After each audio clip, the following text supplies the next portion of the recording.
You're watching G Talks. Be inspired and motivated with G Talks.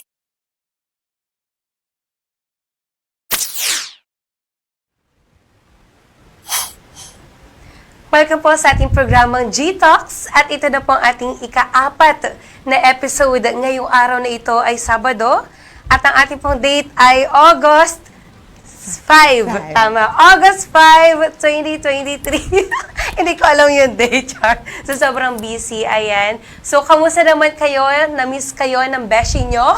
Na-miss ko kayong lahat dahil last Saturday, wala tayo dahil, alam niyo na, sobrang pagod din, maraming ganaps and everything. So, eto, yung episode na to, kaya sobrang na-miss ko to. At mamaya, meron tayong makakasamang mga guests natin. And, don't forget na i-like, follow ang ating official Facebook pages at G-Talks. And of course, ang ating Balisong channel kung saan confirmed ang saya. Also, ang ating ibang Sockmed accounts like TikTok, YouTube, Instagram, meron po ang G-Talks, also the Balisong channel and the website which is www.balisongchannel.com.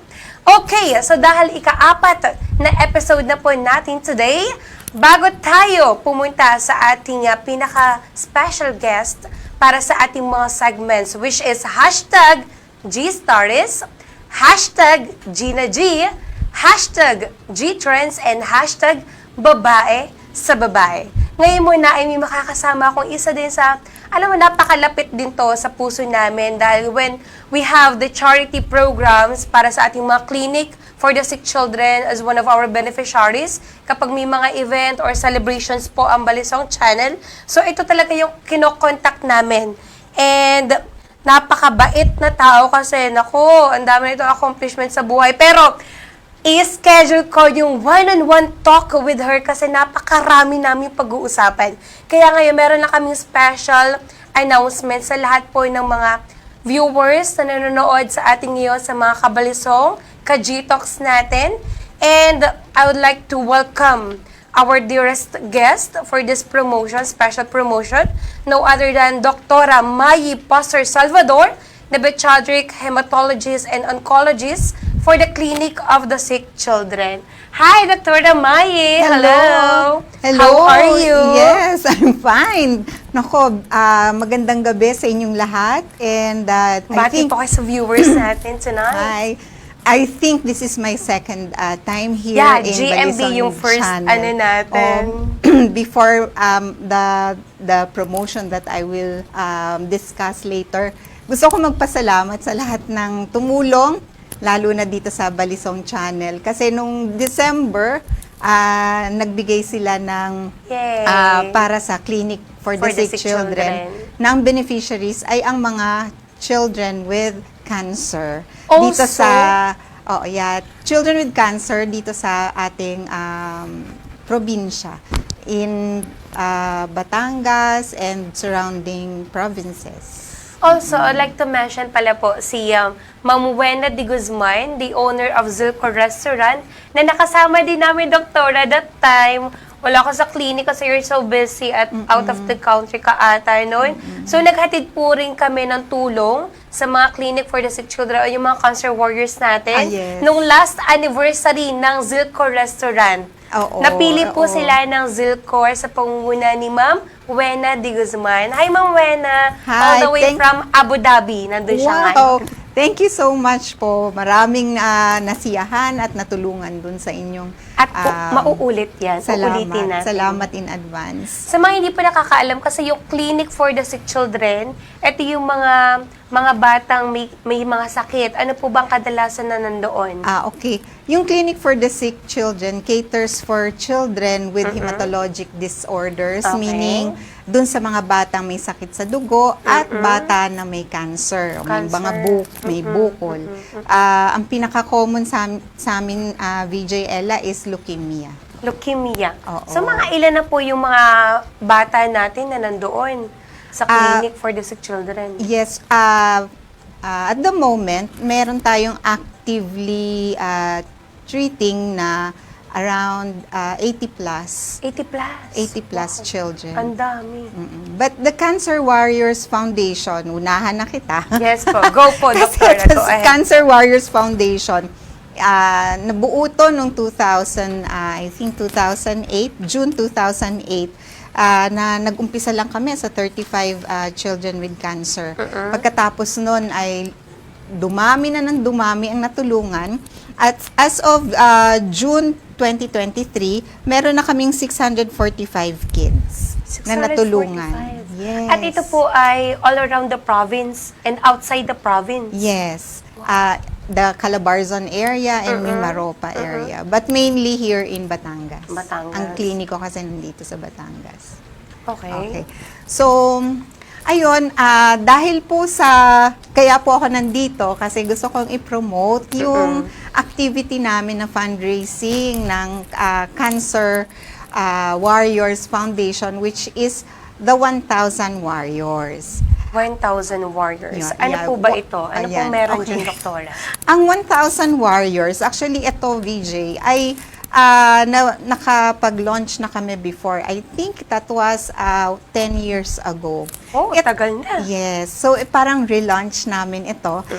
Ito ay kukuha kami ng 1,000 na tao with big heart na tutulong o magsusponsor o magbibigay ng konting tulong pinansyal sa ating Cancer Warriors Foundation para sa mga bata na may cancer, sa pagbili ng gamot, sa pagtusto sa kanilang gamutan, ito'y kasama rin yung mga iba pang mga Ano po ba yung kadalasan na gastusin na may mga cancer? Oo, ang main namin na gastusin is yung pag-provide ng free chemo drugs.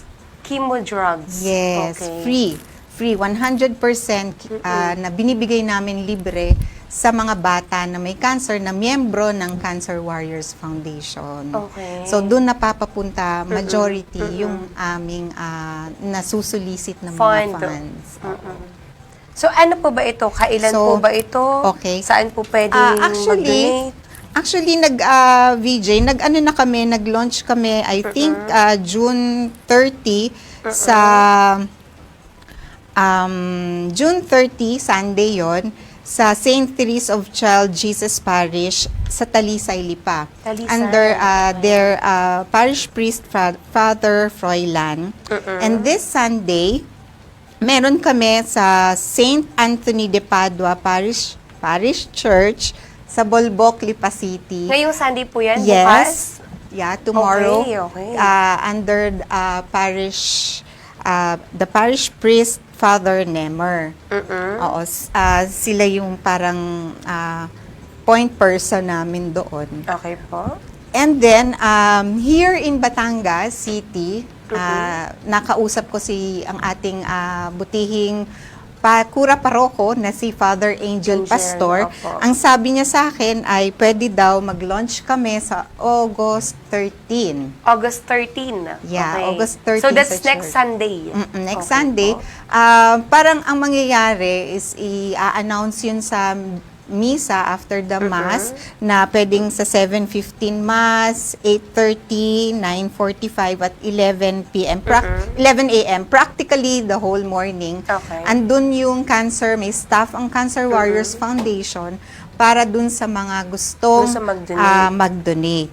Okay. And then sa August 27, dito naman sa Holy Trinity. Holy Trinity. Oo, Okay under Father Don Beredo. Uh-huh.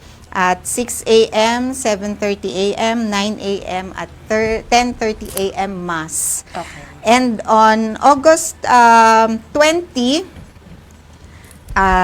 it will be sa Euphrasia. Okay. Kay Father Saint Mary. Saint Mary Euphrasia under parish priest Father Ilde Di Maano at 6 a.m., 8 a.m. and 10 a.m. masses. Okay. So, yun po.